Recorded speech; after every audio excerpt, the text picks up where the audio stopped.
Hi, Willie. How are you?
I pledge allegiance to the flag of the United States of America and to the republic for which it stands, one nation, under God, indivisible, with liberty and justice for all.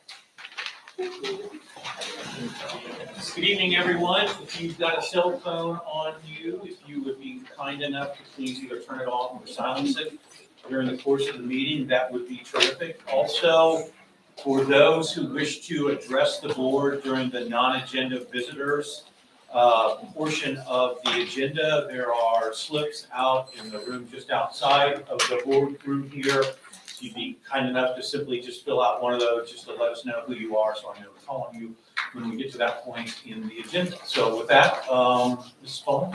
Cheryl Armstrong? Cheryl Armstrong? Okay. Okay. Jeff Branson? Here. Dave Erb? Here. John Hedges? Here. Ashley Overton? Here. Jacob Buffalo? Here. And Dale Ryder.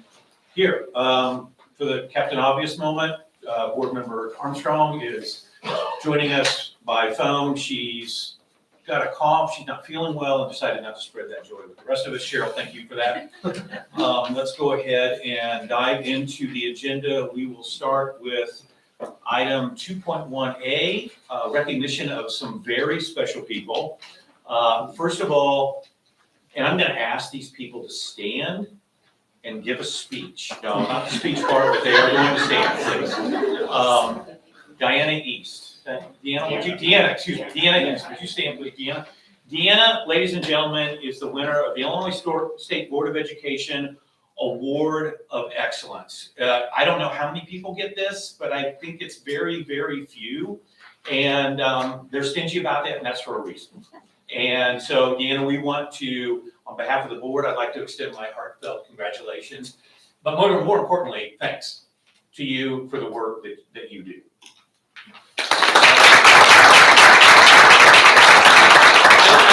I at least want to offer you the opportunity to say a few words if you would like to.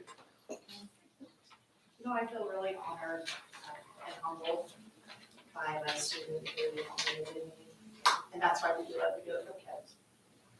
Thank you, Deanna, very much. Thank you. Also, I'm going to ask to stand Nicole Moss, Jessica Peterson, Amanda Titus, Gail Veith, and Sydney Zumball. Is everybody up?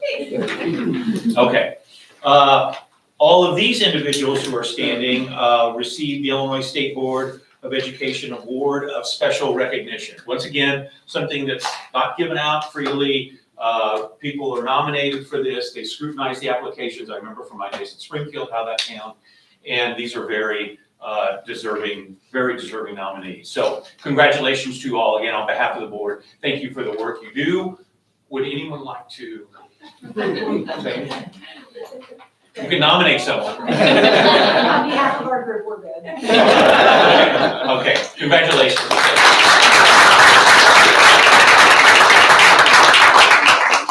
Before we move on to the next item on the agenda, I want to say something about the people who were just recognized.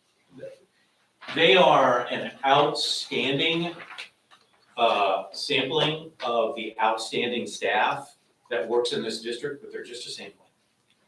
We have this high quality staff that educates these kids day in and day out and cares for these kids who need care day in and day out. And I want everyone in this room and everyone who's watching to know that every member of this board recognizes and appreciates the good work you do. You're the reason this district is outstanding, and we appreciate your efforts very much. Let's move on to item 2.1B. This is a request for board action to approve resolution number 01-2026, which would abate taxes imposed on real estate located in territory added to the Colds Together Enterprise Zone.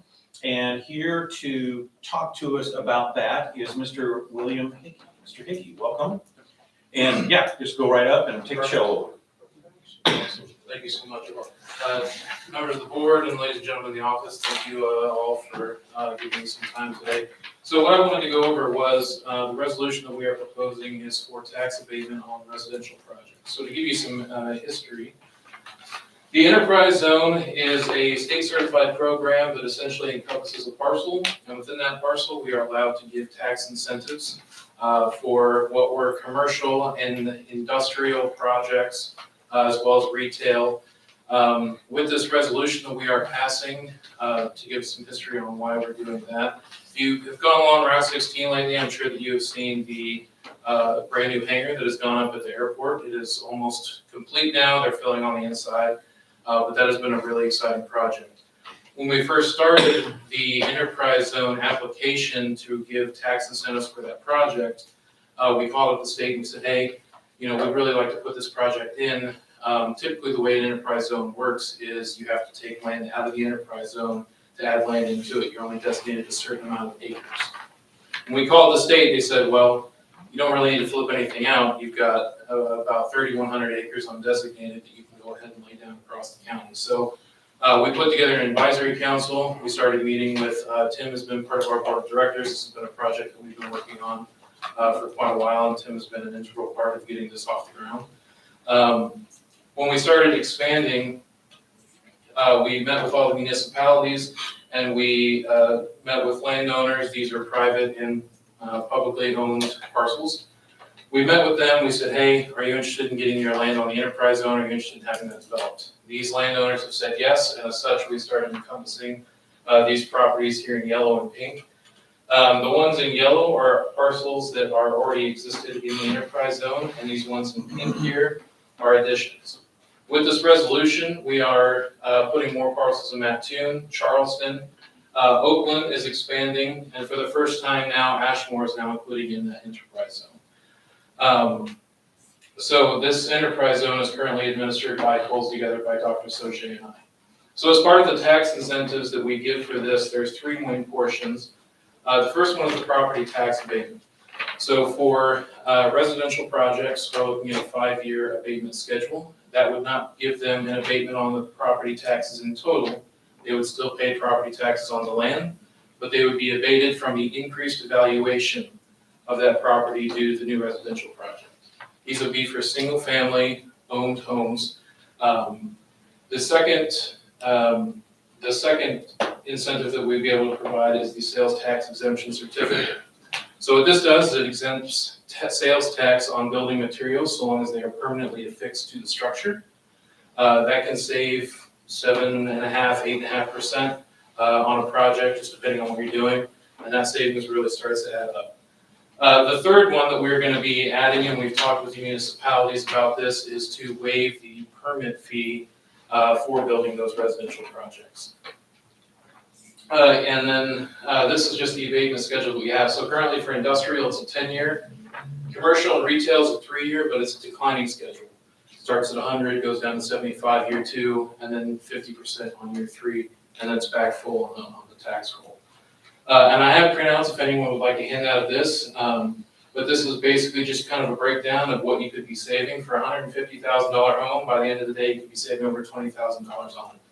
Why is that important? Well, most importantly, it encourages new families and children in the community. I don't know about you, but I'm a younger family man. I have 2 young kids, one of which is actually in Mrs. Moore's class. And by the way, speaking of excellency, he has been a learner. He has loved school. He's been doing really well. So I'd just like to shout out to Mrs. Moore for that. But it encourages new families and building community, which is really important for the school district. Population stabilization. And then as we start looking into it, as these families build homes here, they start families here, these people enter into the workforce and they retain in Coles County. Now, something maybe more of an incentive for the board, of course, that increases the tax base. This is really an incentive tool to incentivize people to build here, to live here, and to invest their time, their money, and their bloodlines here. That is really all that I've got. I will say, just as a small update, this is not the only meeting that we've had to do. We have met with the city of Mattoon, who had passed the vote on this resolution. We met with the city of Charleston, who also passed the vote. We are meeting with the school board. We will be meeting with Charleston School Board tomorrow. We've met with Oakland School Board already, and so far, Mattoon, Charleston, Oakland, Ashmore, The county board, as of 6:59 tonight, have all said yes and passed this resolution. So we just thank you for your support on this and ask for this investment in our community. If anyone has any questions, I'm very, very happy to take those on. Are there any questions from the board for Mr. Hickey? When would development start? So as of right now, this is a joint application. We're currently working with our consultant Craig Coyle. He used to be the director of DCEO, which is Department of Commerce and Economic Opportunity for Illinois. He has been working on our application, and we are currently thinking that probably mid-April, beginning of May is when we're going to see this application go through, and then we'll be able to start offering those incentives for residential projects. Is there any requirements on the house built, like tiny homes, or are we talking mansions or anything in between? Yeah, so currently we have, in the housing language suggested by the state, the talks of the county, we are going to be starting the minimum investment of $100,000. We don't expect that to change. That's been on the resolution, and that's kind of the number that we've been talking about since the beginning. Is there a timeline after a purchase within which they need to invest or start building? No, so the way that the project application would work is a developer, because the way the state works, the developer would essentially be assigned the benefits, but that will bring down the overall cost of the house for the purchaser. Then once the homeowner purchases the home, then they're able to start receiving the abatement benefits. So these are gonna be built by an investor or not an individual? So if I wanna say, hey, I wanna build a house on this piece of property, I would have to go through that investor? You would hire a developer, the developer would do the work, and we would work with the developer to make sure that those tax investments get passed down onto you. Yeah, through lowering the permit fees, lowering the building materials, because we would be evading tax, and of course, once you purchase the home, then you would start that payment schedule. On an individual basis, or are we talking about businesses that build homes, communities? As of right now, we are just focusing on single-family owner residents. That has been the investment that we have heard from other communities that we talk to, is we want people owning homes, we want people in the community, so that's what we've been focusing on. For that reason, I don't know. Sorry, go ahead, Cheryl. I have a question. And on your last bullet point, and maybe you said it and I wasn't able to hear, but partnerships with developers and Lester Buildings to bring affordable workforce out to Cook County. What does that look like? So Lester Buildings has a series of post-stick homes that they can develop. So essentially, they would sort of provide a shell, and then we could put that shell up with a developer company. And then, of course, the owner of the home can decide how they want to furnish it. And that's, when you're building a home, that's what majority of your cost is coming from the furnishing. But Lester Buildings has a very cost-effective means of putting up the shell of a house and getting the exterior done. So partnering with them and other facilities like them will allow us to provide this affordable workforce housing. Okay, thank you. Absolutely. Yeah, I didn't have a question. I was just going to, I plan to vote yes for this. And it's for the reasons that you ended your last answer with about stability in the community, providing opportunities for families to put roots down here. I look at our school report card, and mobility is, one of the scores that the school district is scored on. Mobility is kind of the in and out of families and kids moving in and out of our community. And I just like the thought of families coming to Mattoon and staying in Mattoon for all the reasons that we all love it and that we're all here. And I think that this allows our community to have those opportunities for families to come and feel comfortable and put their roots here and stay here for the long haul. Other questions or comments? I'd just like to add one quick point.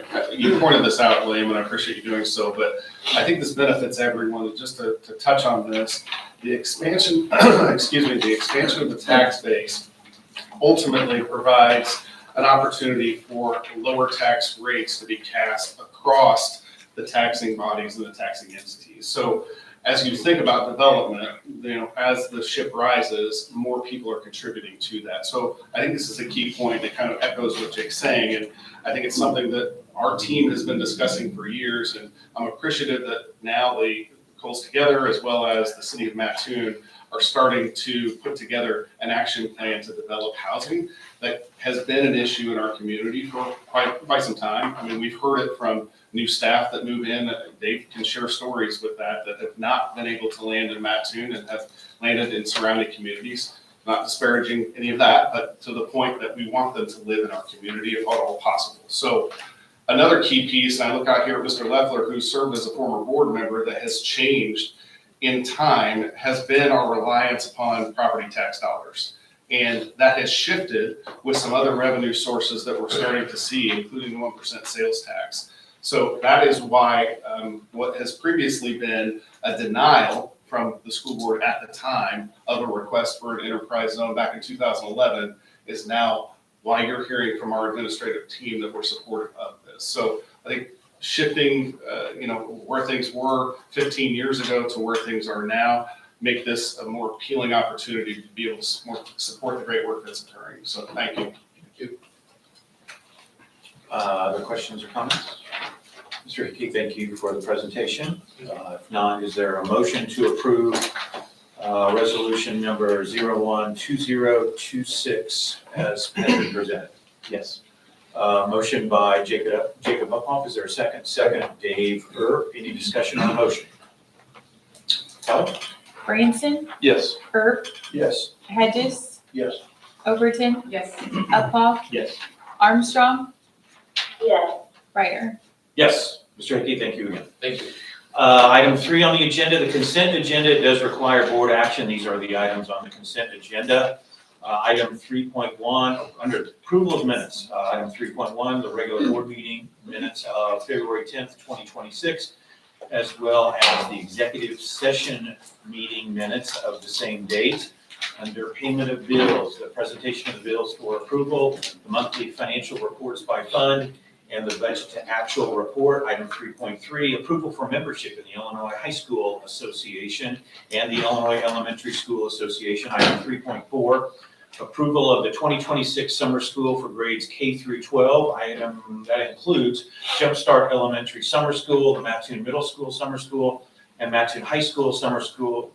Item 3.5, the enrollment report, and item 3.6, the Freedom of Information report. Do I have a motion to approve the consent agenda as presented? Motion by Ashley Overton. Is there a second? Yes. Second by Jake Uphoff. Any discussion on the board? One comment. 3.1B, the executive session minutes. It said that the second paragraph, motion was made by board president Dale Ryder, seconded by Dave Earp, but Dave was he was absent. absent. Callie, Well well, done. a quick note to amend those minutes, and with that amendment, then would like for us to Yes. approve. Okay. We can still approve with the understanding. I would With the understanding, with the amendment. Okay, so any discussion on the motion as amended? Hmm? No. No. Callie?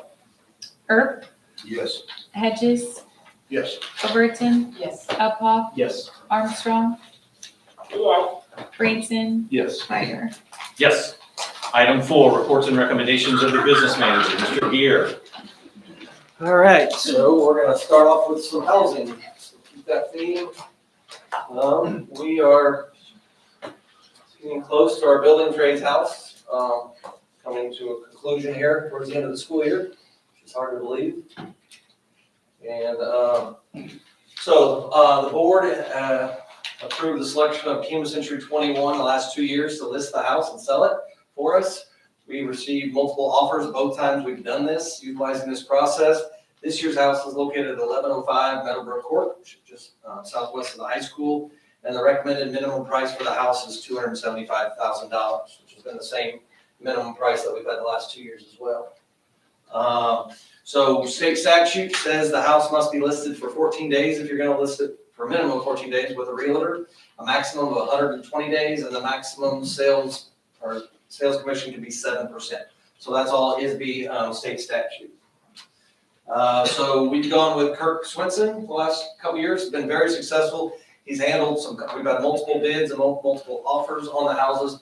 So he's been very helpful in working through that with us and getting the most as we can for the house and getting it sold. So he has agreed to work for a 4.5% commission as well, which is well under the 7% commission that the state puts a limit to. This year's house, 1,913 square feet with a 2-car attached garage, 9-foot ceilings with 2x6 stud walls. The living room has cathedral ceilings and a gas fireplace. It's 4-bedroom, 2-bath. Kitchen has a walk-in pantry this year. Master bathroom has a walk-in closet. Engineered hardwoods throughout the kitchen, dining room, living room, and hallways. And the carpet in the bedroom with luxury vinyl tile in the laundry rooms and the bathrooms, and then Amish-made cabinets. And it also has an island in the kitchen. Very nice house. I was there last week. The kids are making great progress. They're painting, putting flooring in. I think cabinets are coming in soon. So they're moving right along. If you have an opportunity to stop by and see Troy and the kids, I know they'd love to see you out there. They're very excited about what they do. So the administration recommends that the board approve Diamond Century 21 as the listing agent for the building trades house for a minimum price of $275,000. Do I have a motion as stated by the business manager? Motion by Jeff Branson, second. Second. Second by Jake Uphoff. Is there any discussion on the board? Kelly? Hedges, Yes. Overton, Yes. Uphoff, Yes. Armstrong, Yes. Branson, Yes. Erb, Yes. Ryder. Yes. All right, so we've been busy this month. We've gotten several bids, met with architects and had bid meetings. And we have 4 projects we want to talk about now. 4.2, board action to accept bid for the MMS Hash Gym renovation. So we had 2 bids for this, Grunlow Construction and Woltman Construction. The winning bid would be the base bid amount of $522,000 and an alternate bid of $61,700. So a total of $583,700. This bid includes asbestos removal, door removal and replacement, paint, and bleacher removal. And the alternate bid includes the windows and doors leading into the MMS courtyard. So we're redoing the doors all the way around the gym and the cafeteria. So this was just an extension of that to get us to the courtyard, which is also needed to replace. So the administrative team recommends Woltman Construction for a bid of $583,700 to update Hash Gym Middle School. Is there a motion to authorize the administration to accept the bid of Woltman Construction for the renovation of the Matthew Middle School Hash Gymnasium? A motion by Dave Erb. Is there a second? Second by Jeff Brinson. Is there any discussion on the board? Kelly? Overton, Yes. Uphoff, Yes. Armstrong, Yes. Branson, Yes. Erb, Yes. Hedges, Ryder. Yes. Raise your hand. And before I forget, I should mention, this will be 1% sales tax, so our revenue to pay for this project. So we'll pay as we go, we're bringing that money in every month. So this will be a project that we pay as we go, as we get bills, as they complete the project, we will be able to pay it off as it's going. The next one, same companies, different results. 4.3, board action to accept bid for MMS cafeteria renovation. So we talked about this. This is going to use revenue from our food service project, our food service. So this is to update all of the lines leading for the kids to go through and get their food. But basically it's a renovation of the cafeteria area. And so Grunlow Construction with a bid of $419,000 and Woltman Construction with a bid of $439,650. So Grunlow is the winning bid here. So the administrative team recommends Grunlow Construction for $419,000 to update the cafeteria at the middle school. Do I have a motion to accept the bid of Grunlow Construction for renovation of the middle school cafeteria? Yes. Motion by Jake Uphoff. Second by Board Member Branson. Is there any discussion? Are they gonna be working at the same time? They are. Dustin is gonna oversee these two and they're gonna work simultaneously at the same time and get through. Will be a little bit of overlap maybe, but it'll be good. It'll be great. Still on track for spring break-ish, huh? For the gym, Yeah. the gym, they're gonna start with spring break. This we'll have to wait until we get done with school so we can keep serving lunches. just a reminder, Ryan shared this. I think Cheryl, you posed this question a couple board meetings ago when we came to the board at seeking the approval for bids. The funds that come through the reimbursement from the U.S. Department of Ag are what are earmarked and restricted for the use in the cafeteria. So Ryan's pointing that out. I think it's just important that we note that there are two different funding sources that are being able to complete both projects here moving forward. So the board's aware. Any other- And Tim, can I reiterate that too? Because I called Ryan on this and, you know, making sure we were paying for all of this as it was being done, and he talked about that. But I just feel like that's very important for the community to know and to realize that it's not extra on property taxes and it's not extra money, that it's definitely coming out of money that's already coming in and that has to be used, excuse me, for these projects, so. Yes, very good point, Cheryl, and that is correct. So we're not borrowing, we're not paying interest on this. This is not being extended to local property taxes. This is revenue that we already receive, and as I said, some are restricted for the purpose of what we're spending this on. Any other discussion?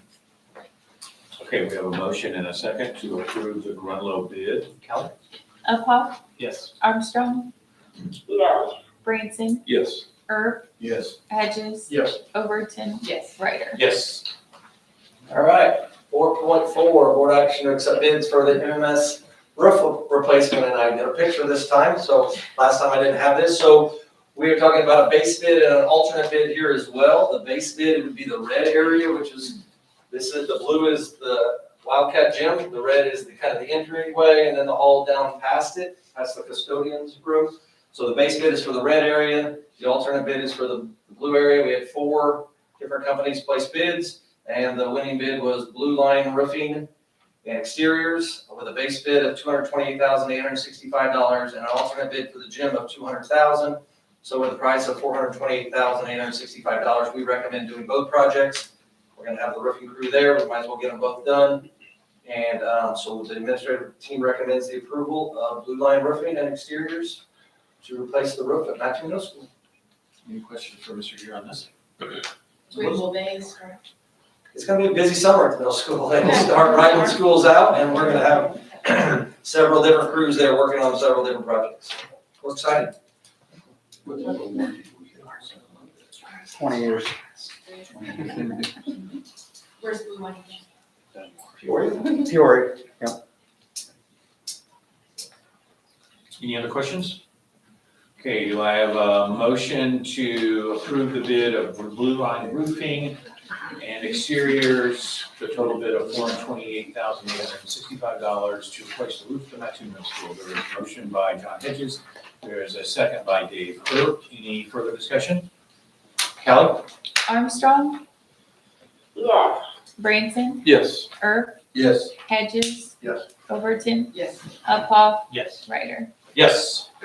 All right, one more. We're spending some money today. 4.5 and 4.4 as well as 4.5, again, 1% sales tax paid for these projects. 4.5 is board action to accept bids for the MHS parking lot. 5 different companies bid. And the base bid, remember, is for the senior parking lot itself. The alternate bid was for along Walnut Avenue where we have some street lights inside the concrete sidewalk. So we would be able to replace all the lighting along Walnut as well as the senior parking lot. So we came in with a winning bid for Bartell's Construction for $500,000 for the base bid, $68,000 for the alternate bid, for a total of $568,000. So we recommend the board approves Bartell's Construction for the parking lot of the high school. Any questions for Mr. Gear? I know this, I should have asked this before, but do you remember what we paid for the sports law? I think it was right around $500,000. It was just north of $500,000 at So the this is time. pretty It complicated. is, and that was Years ago. 4 years ago now? 4? Outside. 4 or 5. Yeah. Finished 4 years ago. Any other questions? Motion. We have a motion by John. I'll Sorry. say before we, this is something I've been talking about for a while, and for the administration to come back and, non-budget and be able to do this, I appreciate that. Well, it's been on the list for quite some time, to be honest, and, Brian jokes about we're spending some money. The idea here, obviously, is we have about a 10-week window during the summer to complete all of these projects when we don't have students or staff in the building. So this is typically the trend that you see where we come to the board February, March. Obviously, we came back to the board seeking those bids back in, I think, October or November. And then this is the sequence of being able to get that work done. But we wouldn't be able to do this if we didn't have that 1% sales tax that continues to grow year after year. So again, I think that it's a testament to now that we have an additional revenue source that's coming in and has been coming in since 2017, we're able to catch up some of these projects that have been deferred, but also start tackling those projects that, Dave, you, as well as others have said for years we needed to get up to date on. And to be honest, we also still have some projects that are coming that are behind this too, that we feel like are opportunities to enhance, the educational environment for our kids. Yeah, this 1% sales tax has been a game changer. I can't imagine being in my position without having this revenue source for us to improve all these. You have less slides like that. Very few, very few. So would it be 2 fiscal years then? Yeah, all the summer projects, the good thing about this is we don't get our last 2 revenues from the county until June, and one comes in June 5th and the other comes in about June 25th. So we'll sit there at the end of the month and we'll see what we can pay off with the sales tax money at the end of June, and then whatever we can't, then we'll push off and start it again in July. So we've got a plan for all of that, and we've got some things that are just kind of sitting on the fence, which makes it kind of nice for us that we can do all of these. Ryan, would you share with me the numbers? It's almost $4 million that come in from that sales tax. And Yeah, we have debt service of $1.5 million and the rest is project them. right. So basically, last year we got like $3.45 million in sales tax revenue. This year we're projected to be just under 3.9 right now. 3.9 million, 1.5 million, like I said, goes to our debt certificate. So that's going to leave us about $2.4 million to do projects this year. Yeah, the other piece that you're referencing, Cheryl, is the alternative revenue bond payment, which is around $380,000 annually for us. And that was taken out back in 2013 when the state wasn't funding schools and we had to extend some payments in order to meet payroll at that time. So we're in a much better place as a district financially than we were at that time, but that's a little bit of what you're referencing here as well. So we have about $1.8 million that we have in either bonds or debt certificates annually. Thank you. Any other comments? Seeing none, I believe we have a motion from John Hedges to approve the bid as presented. I'm going to take Mr. Herb's comments as a second. Callie, call roll. Branson, Yes. Erb, Yes. Hedges, Yes. Overton, Yes. Uphoff, Yes. Armstrong, Yes. Ryder. Yes, congratulations, Mr. Gear, you spent a ton of money there. Item 5 on the agenda, reports and recommendations of the Assistant Superintendent for Human Resources, Dr. Scosi. All right, excellent. The board has before them the March personnel report. We have some classified resignations. You can see we have Randy Kimmelman, resigned at Real Elementary School, LBS 1 teacher, effective in the 25-26 school year. Then we have some certified appointments. We're recommending Jeffrey Ludwig as Mattoon High School JROTC Army instructor, effective at the beginning of the 26-27 school year. John Odell as Mattoon High School special ed teacher, effective at the beginning of the 26-27 school year. Classified resignations, Mr. Chris Parr is resigning as transportation director, effective April 1st, 2026. He's retiring. And he's done a great job for us over the last several years. It's really missed, and we are actively looking to get a candidate pool and fill that position for the coming school year. Sarah Stremming is resigning as Little Leaders Parapro, effective March 13, 2026. So classified appointments, Shelby Bass, recommended Real Elementary School Parapro, effective February 11, 2026. Classified appointments, you can see we have some volunteers there. Extracurricular resignations, Drew Sledge is resigning as Mattoon High School Assistant Varsity Cheer Coach, effective February 25th, 2026. And extracurricular assignments, Justin Hyde, recommended as Mattoon High School Vocal Conductor, effective immediately. Mr. Hudson, band director at the high school. We have we have addendum, 2 items. First one. Love AI, it just pops up and everything. Certified appointments, seeing none, certified resignations. Eric Williams resigns Benton Middle School midship custodian effective March 10th, 2026. And then lastly, recommending Calvin Jones as substitute custodian and substitute bus driver effective immediately, and David Rogers as a volunteer. Any questions? Any questions for Dr. Scosi? Yes, Dave, I'm sorry, I didn't hear what the addendums were for certified appointments. There were no certified appointments or certified resignations, just a classified resignation and a classified appointment, 2 of those individuals. One, Thank you. you're welcome. Any other questions for Dr. Scosi? Seeing none, do I have a motion to approve the personnel report as presented? Yes. Motion from Jacob Uphoff, second from Ashley Overton. Any further discussion? Callie? Herb, Yes. Hedges, Yes. Overton, Yes. Uphoff, Yes. Armstrong, Yes. Bradenton, Yes. Ryder. Yes. Thank you. Thank you, Dr. Scosi. Item number 6 on the agenda, reports and recommendations of the superintendent. Mr. Cox? Yeah, there's nothing listed here, but just to kind of share with the board, you've asked for kind of some monthly updates, so just want to share a few of those, I guess, at this point, and then we can get into the final agenda item under 9.1. But some big things happening starting here next week in regards to some Illinois Assessment of Readiness is starting for our students in grades 3 through 8. So that testing will run March 16th through the 27th. And I know that we've got some excited staff members that are trying to encourage some excitement for our students to be pumped for those days. For those of you with high school students, ACT is not until April, later April, for our junior students. So that they've got a little bit more time to cram it all in before that occurs. Family nights are firing up at Franklin, Williams, and Riddle. They're being held on the 26th of this month. At 6 p.m. So in addition, as I mentioned last time, Futures Day at the high school is coming up on the 27th later this month.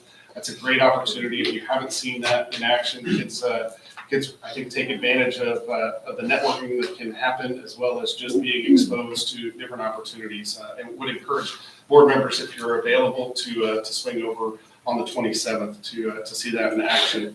Would also like to take an opportunity to thank our Mattoon High School families, students, and staff in their cooperation for last week's soft lockdown. So as many of you know, we never like to really go into those situations. However, we had a situation that was occurring relatively proximity-wise to the high school, and we share a great relationship with Mattoon Police Department. They reached out pretty quickly and encourage us to be able to make sure maintaining a safe school community, to go on that soft lockdown. I know from a parent perspective that can be stressful in a short period of time when we don't have a whole lot of information.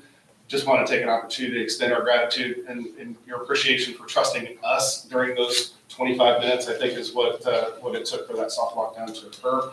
And then lastly, we have some excited students, but we also have some excited staff. For spring break is coming up at the end of this month. So that begins on Monday, March 30th and runs through Monday, April 6th. And we'll be excited to have staff and students return on Tuesday, April 7th. So that's it. All right. Thank you very much. Any questions for the superintendent on those items? Nope.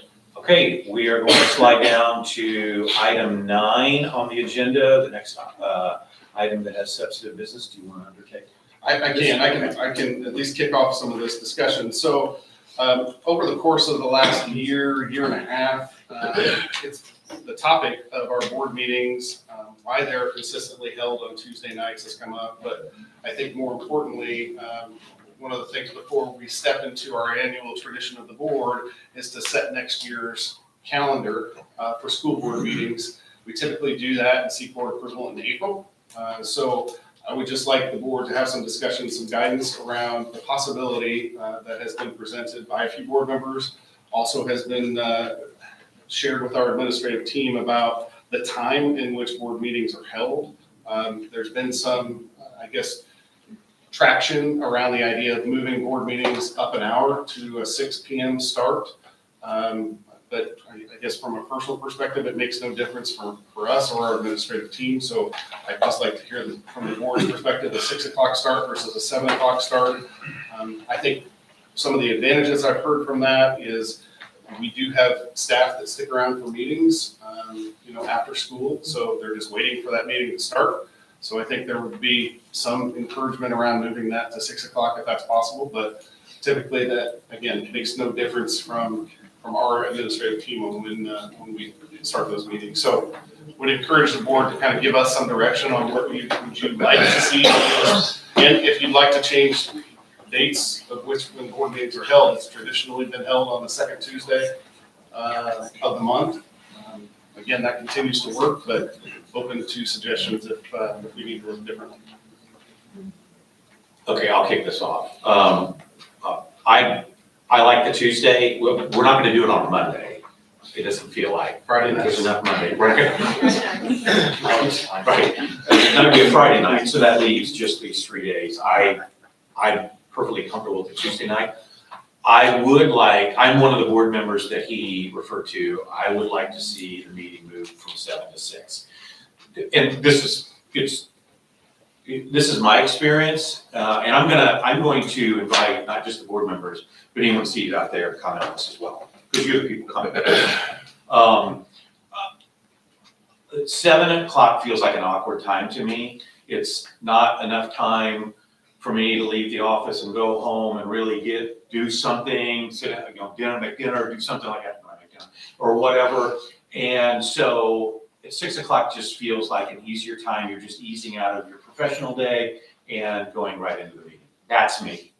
But I'm gonna ask the board members to comment. Well, I would agree that, I'm in favor for 6 as well, but I know John's got a conflict occasionally. So I wouldn't be opposed to staying with 7, I do like Tuesdays. I think Tuesday's a good day, but we have executive session, we're staying late, real late, and all of us have to go to work next day. So. Cheryl, you got any thoughts? Yeah, I spoke with Tim today and I love the thought of doing it a little bit early at 6 o'clock. Tuesday is fine with the day. I am kind of in agreement. It doesn't really give you enough time to do anything beforehand unless you have children and feeding kids and all that kind of stuff. So as far as community involvement, I don't know if that makes a difference, but I like 6. I told Tim I'm usually the most senior person in the room, and I like to be home a little earlier than at the 11 o'clock when we've had executive sessions and stuff. But Jacob? I'm good with. I'm sorry, I hate to let you down. I have no opinion. You're letting me down. I feel strongly no way. Okay, that's fine. I'm good with 6, I like Tuesdays, but if 6 is a conflict. Yeah, well, that was Yeah, my what's the- question. Yeah, that's what we need to hear now. Yeah. Do you get off at 6? I get off at 6. Okay. So if we did a So 6:15? I just can't guarantee you that I'll be here on time every day. Yeah, that makes it easy for me. I would leave it at 7. I'm going to abstain from the vote. I'll do whatever the will of the board is. If I'm late, I'm late. It's okay. Are you typically run off at 6? It just depends, doesn't it? Yeah, the hour is a nice little saving grace for me, but at the same time, like, if everyone else is wanting a 6, I'm not going to stop them from getting a 6. Well, I will. It seems silly. If we have a board member that Yeah, has I completely agree. Yeah, it has a monthly conflict. If he gets up at 6, we should have him 7 in my opinion. Well, like, for instance, tonight, I took off from 6 to whenever I go in, because I'm on nights tonight. But, so it only really affects me half the time, because we flip-flop from days to nights, nights to days. But It would help you tonight. if, You want to take less Yeah. I guess it takes me an hour tonight, but again, Hey, I could probably scoot out of there 5 minutes early if everything's great and make it here on time. So I'm not opposed to the idea. What about six, like, we don't have to stay at the top of the hour. So 6:15 or 6:30. We need to be here. Go with 6. Go with it. Go with 6. I will figure it out. Okay. Dave? Tuesdays are fine, with me. Time is irrelevant, I'm getting ready to retire in 6 days.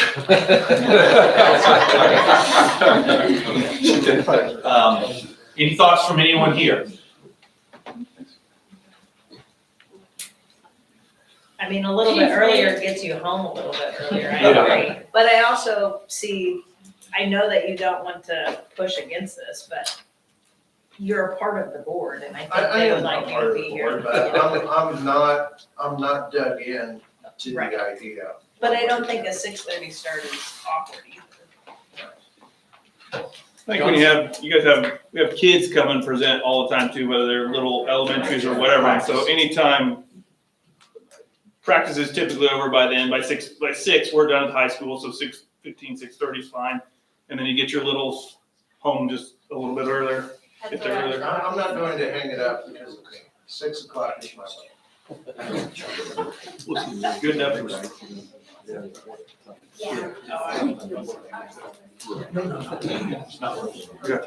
Okay, so, trying to sense a. 6 o'clock is my time. We're not voting. Yeah, we're not voting. We're not voting. We're just providing a sense of direction. I just want to be able to put something together that you guys feel comfortable with, or if you will next week. I think that's a great idea. As Jeff knows, things can be manipulated there. It can be, yeah. So. Okay, I think the direction is 6 p.m. The other point that I'd like to raise about the meetings is, while I know it is taxing on our staff, to do at least one board meeting at all of the buildings.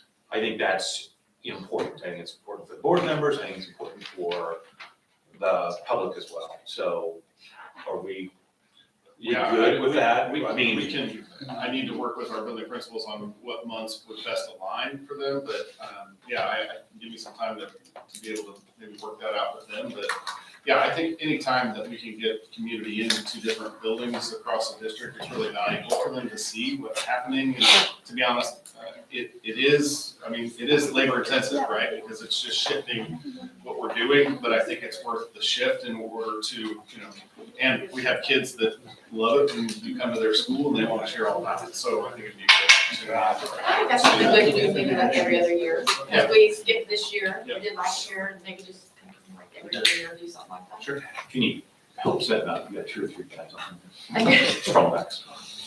Okay, any other comments on the schedule for next I year? do want to say, I agree with meeting in the schools, because the turnout was so good. I mean, to have the community involved in the meetings too. So that was wonderful to see. Absolutely. Okay.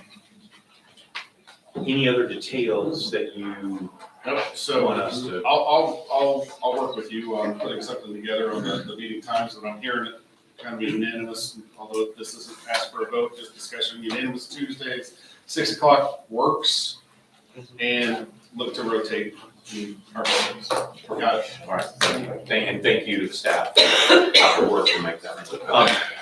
We are out of substantive business on the agenda. I want to say one final thing before we adjourn.